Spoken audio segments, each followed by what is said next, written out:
Umalis kayo dito. Hindi ko kayo kailangan. Umalis kayo dito ngayon na! Jeff, makinig ka sa akin. Na hindi ko nga sabi kayo kailangan eh! Jeff! Huwag mong sisigawan si Tita Velma. Buti na lang nasa kapitbahay yung anak mo. Ayoko makita niyo kung paano mo tratuhin yung nanay mo dahil baka magaya siya sa'yo at bastusin niya rin ako. Kasi ayoko binabastos yung nanay ko. Kaso sinasagad mo ko eh. Ano ba't ka nagsumbong para mapahiya ako? Nanay mo siya! Hindi masama kung malaman niya Ano? Yung anak niya, palpak. Wala lang ginawang tama. Ano, hindi ka itaguyod yung pamilya. Ano, yun yung gusto mong makita niya ngayon? Hindi! Para malaman niya kailangan mo ng tulong at nahihirapan ka kahit na anong pagpupursige mo. Kailangan mo ng nanay na tutulong sa'yo. At magbibigay ng lakas ng loob, anak. Anak, huwag ka nang magmatigas. Hayaan mong tulungan ka ng nanay. Ay, hindi ko nga sabi kayo kailangan eh. Ano kayo sa bago niyong pamilya? Nay, yun yung pinili niyo, di ba? Yung lalaki niyo at saka yung anak niya, sila yung pinili niyo. Hindi naman kami. Hindi totoo yan. Anong hindi? Sino nasa loob ng bahay? Sino nasa labas? Nay, alam niyo, wala na kaming lugar si Andres sa mundo niyo. Wala na.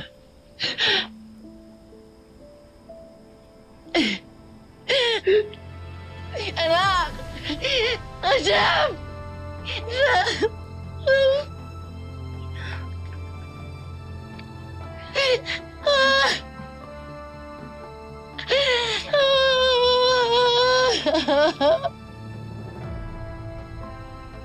Hindi totoo yun.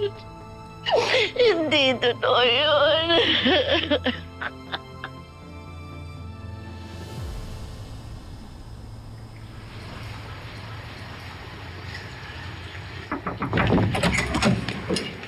Oh, Ninang! Oh, saan kayo punta? Sa FMP. Magdadala sana kami ng pagkain sa inyo tsaka doon sa mga staff nyo kasi ang sabi ni Pelma, malilate daw kayo dahil doon sa nangyaring food poisoning. Siyempre, gusto naman namin magbigay ng suporta. Nag-worry po kasi kami, Ninang. Pero Ninang, bakit po kayo nandito?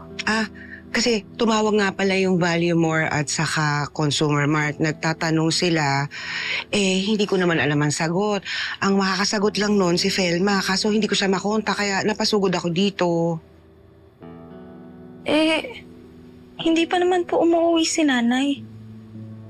Baka po may nangyaring masama sa kanya. Kulingin, kalma. Nandun lang yung kay na Daisy kasi nga na-aksidente si Jeff. Ano nangyari sa panganay ko? Wala. Manuel, sorry. Okay na siya. Relax ka lang, ha? Kaya lang naman pumunta dun si Felma para mag-alok ng tulong. Kalma, kalma. Okay lang siya. Okay na, ha? Saka quiet kayo, ha? Kasi ayaw ipalam ni Mars sa inyo.